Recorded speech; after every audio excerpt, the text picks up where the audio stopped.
Hello everybody and welcome back to the Educalysis channel, the channel where we analyze and educate you all on a whole bunch of topics I think are interesting.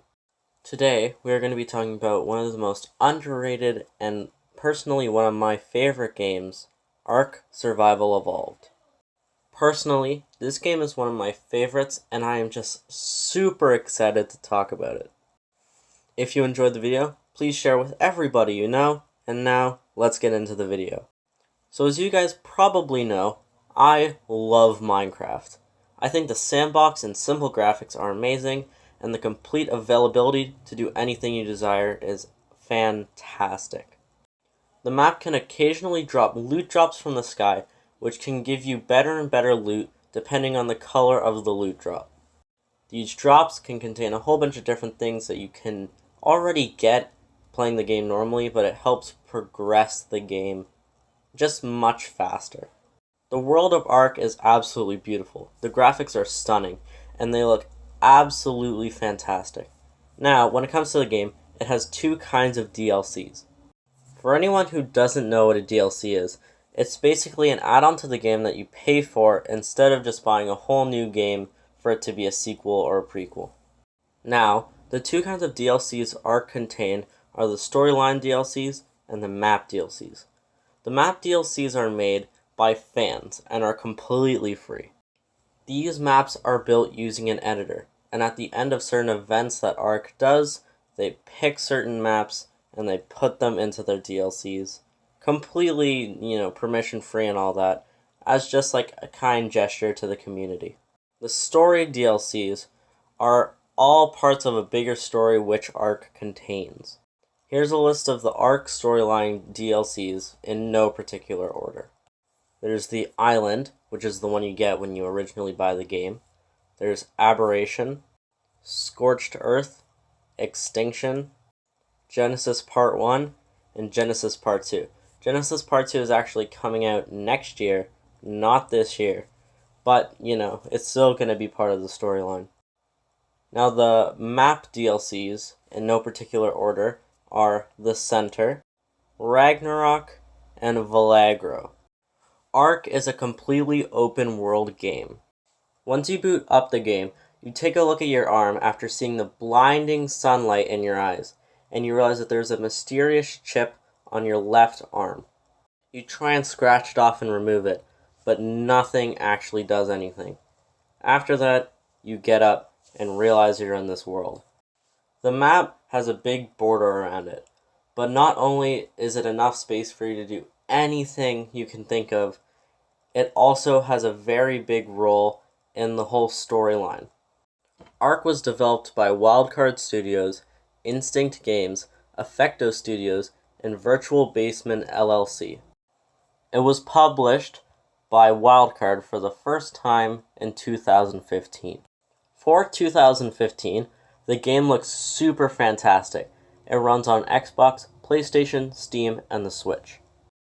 Something I think this game does so well is teaching people about dinosaurs. Like I already said, this game involves dinosaurs, and dinosaurs are actually the only animals you can find in the game. These are normally split into three categories: the water dinosaurs, the land dinosaurs, and the air dinosaurs.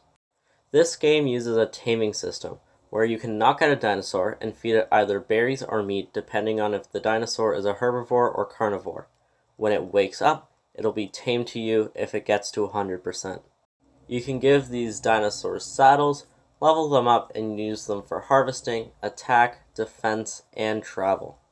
Something that the game does is it teaches people about dinosaur food types, the kinds of dinosaurs and how dangerous they actually are, while also giving some insight on different characteristics about dinosaurs. For an example, one of the earliest dinosaurs you can actually get the pleasure of taming is a raptor. When you see a raptor, they are quick, attack decently hard, and pounce on you. They jump onto the character, and they proceed to attack you while you're on the ground, not being able to do anything until you push it off, just like an actual raptor would do. Now, the leveling system and the building system in this game has very mixed opinions, but in my opinion, I think it's so well done. In this game, doing actions like hitting and taming dinosaurs Building items and harvesting loot gives you level ups. With a level, you can upgrade certain items like weight, which is how much you can hold, health, melee damage, speed, stamina, crafting skill, which is how fast you can craft up stuff, food, which is the amount of food you can eat until you're full, water with the same mechanic, fortitude, which is how well you do in weather and how much it takes to knock you unconscious, and oxygen, how much air you have when you're underwater. Once you finally choose what to upgrade, you get a certain amount of what is known as engram points. Engram points are used to unlock engrams, which allow you to build whatever the engram says you can. For example, if I get a bow engram that costs 10 of these points, and I originally had 12, I can use 10 of them on the bow, and I'll have 2 left over. Once this bow engram is unlocked, I can officially craft bows. Certain engrams can only be unlocked when you already have engrams of a lower level. For example, to unlock the metal hatchet engram, you must already have the stone hatchet engram, which is a level lower. Engrams that you can only get at higher levels get increasingly better. At level 2, you are able to unlock the campfire, the spear, and the stone hatchet. However, by level 100, you can unlock rocket launchers, missile turrets, platform saddles, and riot armor to keep you protected. Engrams actually stop once you reach level 100, but your personal level continues getting a little bit higher. Also, the higher level loot drops are unlocked the higher you go, because certain loot drops require you to be a certain level, so you actually have to be a higher level in order to open them. The same leveling mechanic also works for your dinosaurs. When you have a tame dinosaur, and it does anything like kill other dinos, knock out other dinos, travel distances, and harvesting, they can get level ups. They have the exact same level ups as the character does, with the exception of crafting speed. Also, flying dinos can't upgrade their actual speed due to obvious overpowered reasons. Dinos come at different levels, with the highest being 150 that you can actually tame.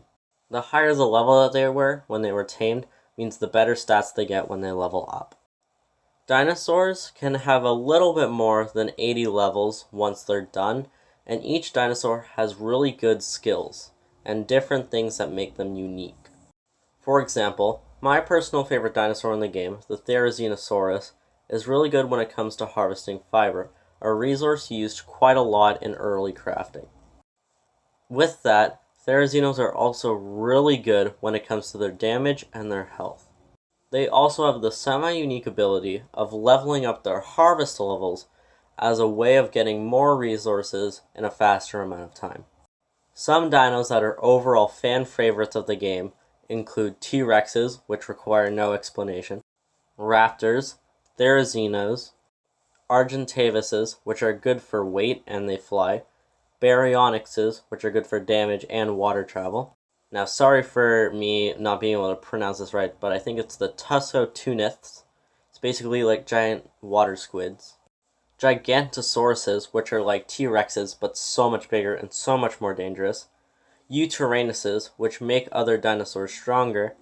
And the Wyverns.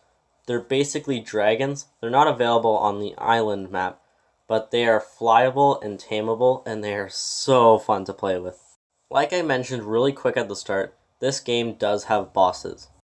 Each DLC contains different bosses, but for the purposes of this video, I'll be talking about the island, the one you get for free.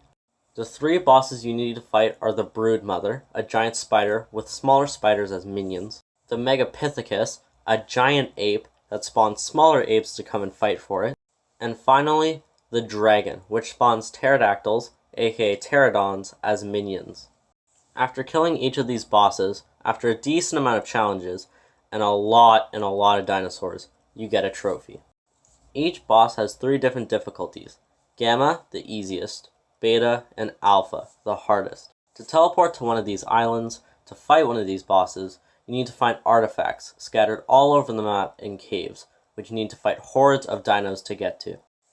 Once you find the artifacts, and depending on your difficulty, other dinosaur parts, like T-Rex arms and Therizino claws, you bring them back to the obelisk. Obelisks are three big, unbreakable structures, each with a different color. Once you travel to these, you input the artifacts and you get teleported to the boss. Each different colored obelisk is a different boss, with blue being the Megapithecus, red being the dragon, and green being the broodmother. Each of these bosses are decently hard to kill, and it feels like such a reward when you finally do it. Like I said, each boss has a specific map where you fight it. The dragon's map is this volcano-looking wasteland with small ruins and rocks everywhere. The Megapithecus' map is like an ancient temple where statues of apes surround the area. And the broodmother's map is like an ancient cave with spiderwebs and pulsing blobs everywhere. Once you fight all three of these bosses and get their trophies, you can meet the final boss. You travel into a volcano in the middle of the overworld and you see a door. You input all the trophies into this and click it open, and just like that, the door opens. You can bring up to 50 dinosaurs with you, and you travel through this really long underground cave while fighting dinosaurs of increasing difficulty. At first you fight things like raptors and allosauruses, and soon you'll be fighting rexes and even a giga. Once you reach the end, you will find one more module. Clicking start in this thing enables another teleporter, not too dissimilar from the obelisk teleporters that you saw earlier. Once it ends, you and your dinosaurs are teleported to this weird sky-looking base. Quick disclaimer, we are going to be talking about the end of the Island DLC, so this is spoilers for the storyline. If you don't want to get spoiled, I guess I could leave a time frame in the description. It'll be the top one, and click that and it'll completely go by this. Okay, now let's get back into the video. You soon realize that this base is over top of the map you've been playing this entire time. You see the stations of where each of those loot drops we previously mentioned comes down from the sky. You see each boss area that you previously fought and the bosses in this weird sort of holographic form. You also see the Earth in this weird meta-looking form. You see the creation of each of these dinosaurs, and even the player that you play as. The more you progress through the ship, the more you realize maybe all the work you did was just in a simulation. You travel into the final room and see the last boss, the Overseer. This thing looks like the chip found in your arm earlier, but much, much bigger. When you try to fight this thing, you do a little bit of damage at the start. Soon, it turns into particles, which go all over the place and then hit the ground. You just sit there wondering for a split second, and then it turns into one of the bosses that you originally fought. You fight and kill it, and you have a second chance to fight the arm chip looking Overseer. Then it turns into a second boss that you fought already. Once you kill that, you get another chance at fighting the Overseer yet again. Suddenly, it turns into the last boss you previously fought. You kill it, and then it turns into the Overseer, which then you are allowed to kill. Those three bosses were obviously the Broodmother, the Megapithecus, and the Dragon. Once you kill the Overseer, you see this weird picture of Earth, with a whole bunch of little things surrounding it. Soon, you are teleported into space, flying by every one of these things surrounding Earth, but in greater detail. You soon realize that that was actually the world you were living in. Each of these little stations was its own separate world that you had worked so hard to get through, and there are hundreds, if not thousands, of these things.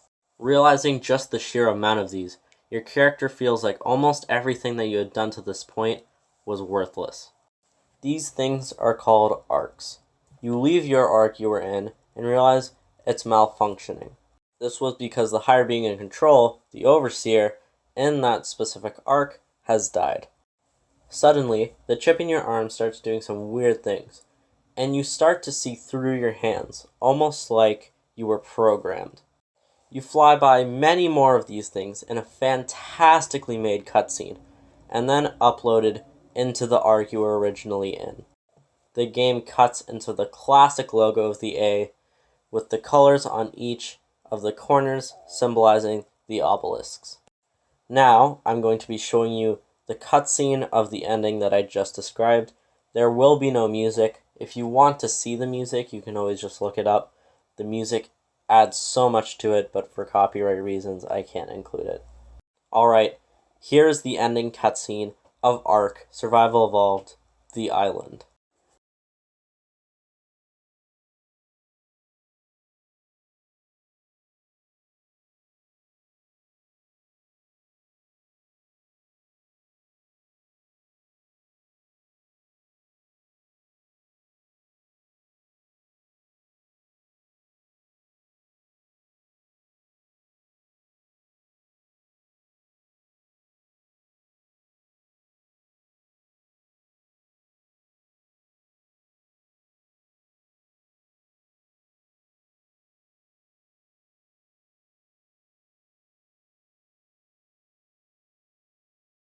This ending is so beautiful. Each of the game's storylines has a good ending and a fantastic cutscene to go with it. The ending story of the island explains so much about the game. Earlier, I said that the borders actually had to do something with the storyline. After seeing the ending, it becomes obvious that the borders are there to keep the bodies of water, land, dinosaurs, players, etc. from falling out into empty space. In the game, you can also find explorer notes, which are all around the world. These accounts are actually from the first people in the arcs, and explain lots and lots of info surrounding their past lives. It seems that each person was put there with memories, and each person had a different personality that conflicted with everyone else's ideas on what they should do, along with their age gaps from different points in time. The game has a lot of resources to gather. You need a decent amount of all of these kinds of resources to craft a whole bunch of stuff just in case. The main ones you'll need when you start out are fiber, hide, thatch, wood, stone, and flint. Fiber and berries are both gathered by harvesting bushes. Hide is gathered by killing dinos and harvesting them with a hatchet. Wood and thatch are both gathered by trees. Picks harvest thatch better, while hatchets harvest wood better.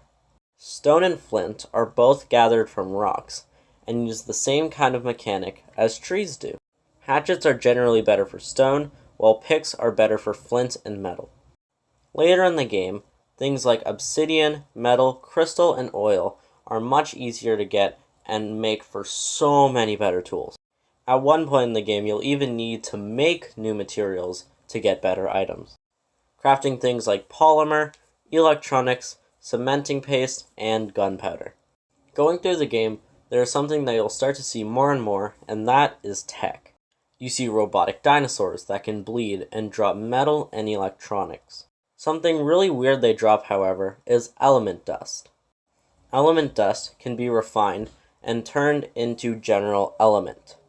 Element in the game is used as a fuel source and as a crafting resource in a whole bunch of top tier items known as tech gear. You unlock tech engrams by killing the bosses in each difficulty. Every time you kill one of these bosses, you will also get a small amount of element with each reward. Tech armor, swords, shields, guns, building materials, saddles, and even mechs are unlocked in different DLCs from using these tech engrams. These tech things also come with a whole bunch of different perks. For example, the tech chestplate, when used with element, becomes a jetpack. This game is personally one of my favorites, and even though I've only said nice things, I do have to give it a small amount of criticism.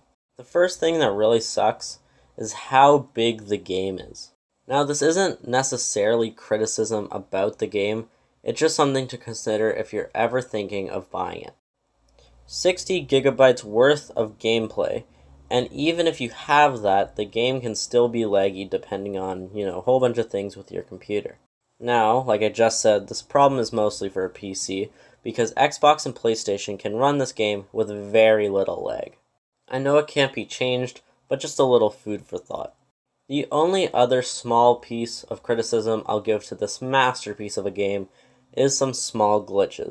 Occasionally, glitches just happen, and they make the game harder to play the more you realize that they're happening. For example, when you kill a smaller dino, like a dodo, in one hit, it flies all over the place with a glitch sprite, and then it just falls to the ground further away than the actual death spot. This doesn't happen extremely often, but when it does, it is quite annoying. Another small thing that happens is when placing foundations of a base. If the ground is uneven and you're trying to place a large structure in a normal shape, like a square or a rectangle, then your base will have a smaller chance of working because it's uneven. The placeable block patterns are actually really hard to keep up with in this scenario, and it's caused me a bit of annoyance when trying to make bigger bases. Now that is honestly all the criticisms I actually have for this game. I find the experience playing it really fun and definitely enjoyable. The game itself is $60 Canadian on Steam, but from now until the 24th of April, it is actually 80% off. 80% of $60 makes this new price only $12 Canadian, which is an extremely good sale. I personally wished I had waited until this fantastic sale to actually get the game, but you know. The recent reviews on Steam are very good, and mostly good as an altogether collective of over 200,000 reviews. Something I failed to mention earlier is that not only is this game single player, but it's also multiplayer. With custom settings on servers, fast connections, and many different PvP, which is player versus player, or PvE, player versus environment options, this multiplayer setting is absolutely fantastic. With single player, you can change things that'll affect the game, like the day length, overall difficulty, level up speed, harvesting amounts, and dinosaur health, and just generally more stuff like that. For multiplayer, however, these servers can take it to the next level, with servers having 100 times harvesting, 100 times taming speed, custom loot drops, etc. etc. In PvP, raiding and gathering resources is a huge part of it. Raiding people's bases for their dinosaurs and loot is super fun and really challenging to get good at.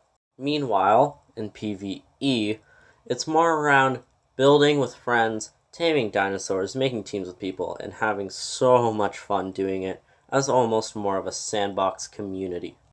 When I first heard about this game, I knew next to nothing about dinosaurs. This game is a really good teacher for that. It teaches people, because of the taming mechanism, which dinosaurs are herbivores and which ones are carnivores depending on the food you give them to tame them. It also teaches about things that dinosaurs would actually do for their characteristics. Earlier, I mentioned the Therizino and how they're good at collecting fiber. A question I asked myself is, well, why fiber?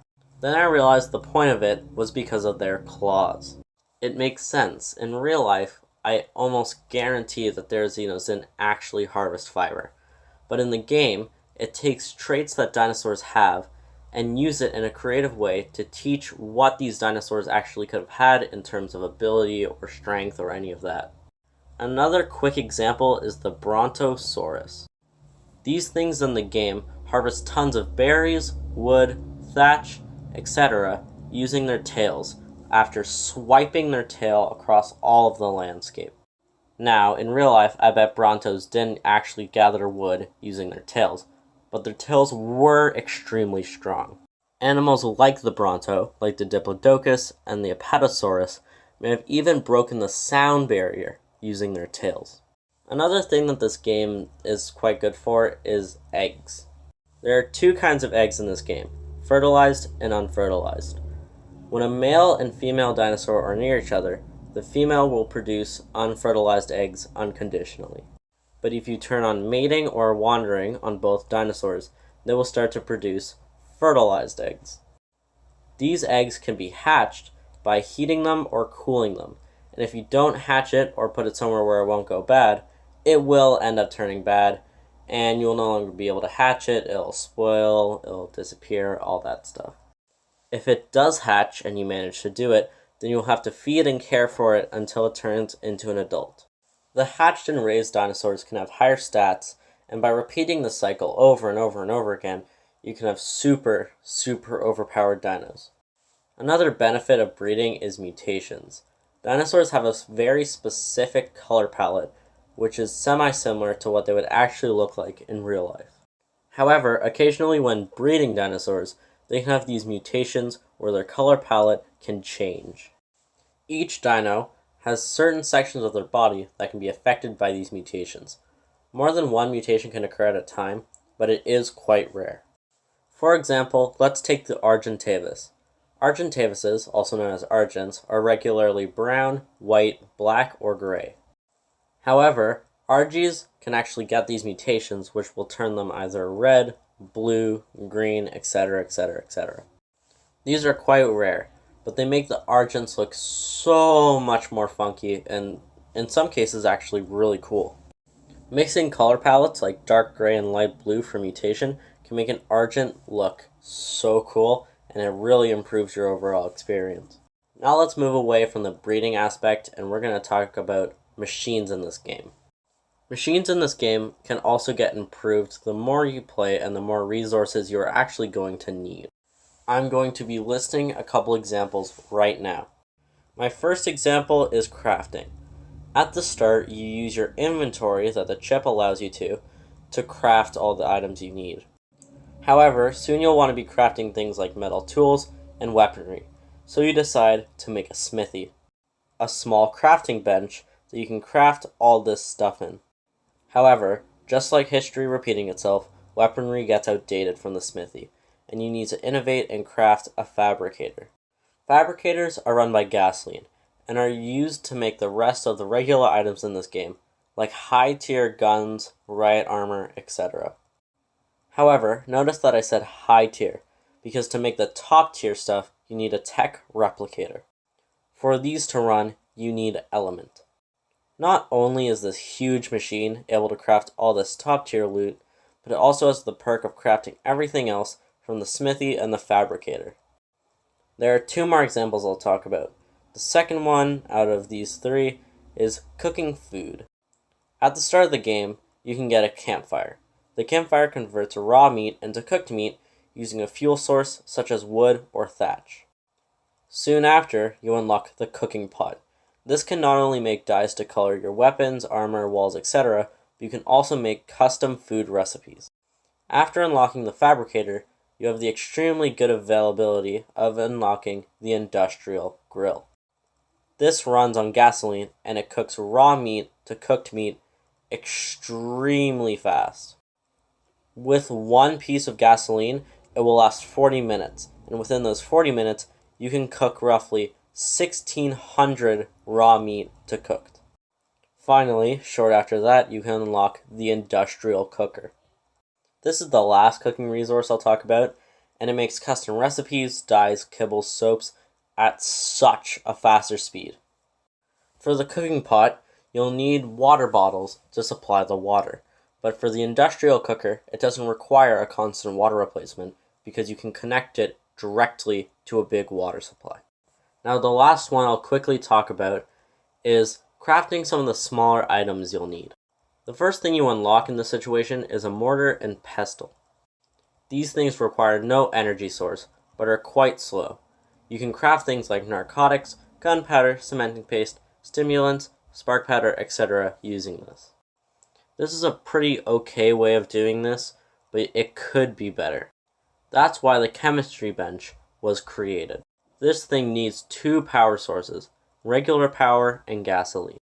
Regular power is just when you hook it up to a regular electrical generator. The chemistry bench actually crafts the same things as the mortar and pestle, but it does it so much better. For this example, we are going to be using spark powder. Spark powder is a fuel source, and it is made by putting 1 stone and 2 flint into a mortar and pestle, which will result in you getting 2 spark powder. Using the chemistry bench, it takes 4 stone and 8 flint, but you will get 12 spark powder in the same amount of time. It will get you slightly more resources every time, but a small amount makes a big amount. That is what it will do for you, and it helps a lot when you make huge amounts of things in bulk, like gunpowder or cementing paste. Now in this video I've talked about a whole bunch of different kinds of items, mechanics, lore, and the basic idea of the game, but now I'm going to give you some beginner tips if you want to, play the game at any point, because these tips helped me and I think they should be passed on. The first tip I can give is to always upgrade your weight quite a high amount. Carrying lots of metal, wood, stone, etc. becomes really hard because of how heavy it is, so weight is definitely needed. Along with that, melee damage is also quite needed. It helps you start and close at the end of the game while being able to damage your, opponents and all that stuff with extreme force. The next tip I'll give you is to make sure that one of your starting tames is either a parasaur or a triceratops. Both of these dinosaurs harvest berries quite well and are a good way of travel. The last beginner tip I'll tell you is to always organize your hotbar. Your hotbar is really good for quick switching, and you always need to make sure what buttons to press just in case you ever need to go from, say, your pickaxe to your gun or your sword or your spear, etc., etc. Character customization in this game is super well done. The two kinds of characters you can choose are guys and girls. The cool thing is the amount you can do with them. You can change the length and girth of the arms, legs, head, body, hair, and eyes completely at the start of the game. You can also choose your name, and it's very fun to do some really weird names, just in case you ever do multiplayer and people get super confused at why there's someone in their lobby named Fetus. Not only can you customize the characters themselves, but the clothing too. As you progress, your armor and your clothing get better and better. What each of them have in common, however, is that they're all dyeable clothing. You can get dyes previously mentioned by the cooking pot or the industrial cooker, and you can put them onto your armor, swords, weaponry, whatever you want, and have a lot of fun with it. You can also style your hair with scissors crafted in the smithy, and along with that you can also dye your hair a whole bunch of different colors like hot pink, red, etc., etc. Another thing you can do is put skins on different items so that you can customize them even further. For example, for killing certain dinos, you can get skull helmet skins, the most famous of which is the T-Rex helmet skin. This is basically wearing a T-Rex's skull, and you can put it on top of your helmet and then color it so your whole big T-Rex skull, that is this mighty creature, is quite hot pink and looks really ridiculous. My personal favorite overall is the vampire eyes for the helmet. It makes your helmet invisible and turns your eyes bright yellow, and with dyes you can change the color of the eyes so they can be like red, yellow, really bright green, black, white, etc. This game contains hours and hours and hours of gameplay with almost endless possibilities. I'd just like to say right now that I am not sponsored by Ark. Considering my sub count and them not sponsoring games in general, it would be quite ridiculous to think I am. The game overall is really fun and entertaining, and with so many things to do and learn, the game is so fun to play for as long as possible because you can continue learning and continue growing in the game and just being able to do as many things as you think you can. That's a pretty big thing too, is that playing the game, trying to do everything in the game is really hard and near impossible because there's just so much to do. The game is $60 Canadian on Steam.